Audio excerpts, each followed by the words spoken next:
Stability of slopes. Earth embankments are commonly required for the railways, roadways, earth dams, reverse driving works, etc. The stability of embankments should be very thoroughly analyzed, since their failure may lead to the loss of human life as well as the economic loss. The slope may be having two types, the infinite slope and finite slope.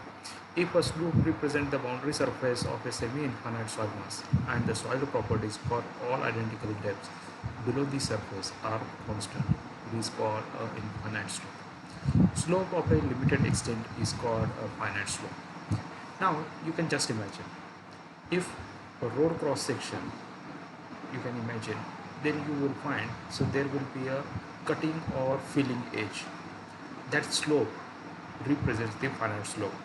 So whatever the forces are coming on the berm itself or road, that will be carried to the end of the slope here. But in case of infinite slope, just imagine about the earthen dam, where uh, two or three maximum berms may be provided, and one person standing on the top of the dam here, it will not transfer its load to the base here, because as compared to the load of the or size of the dam, the person weight is very negligible. So someone can treat the dam slope as an infinite slope, and regular road, canal slopes, etc. will be treated as the finite slopes. Factors leading to the instability. Factors causing the increased stress. So this is the main reason behind the instability, or factors causing the reduction in strength.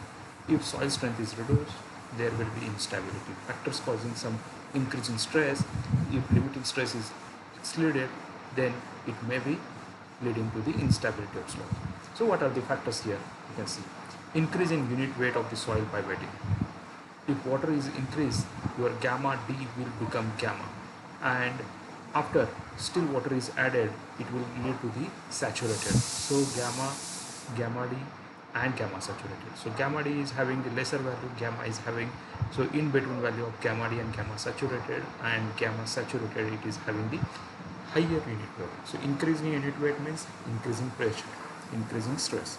Additional external load. So there may be some moving loads, building loads, structure loads, etc. Additional external load may be applied, so that will increase the stress. Steep end slope, either by excavation or by the erosion. There may be some erosion in lining of canal also, or road surface also. Sometimes you will find excavation also causes the steep end slope. So this will also cause the instability, increase in stress. Shock loads. So these are the vibrating loads.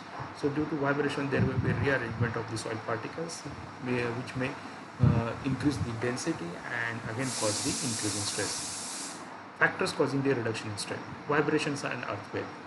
The vibration and earthquake mobilize the soil particles and may cause the reduction in strength.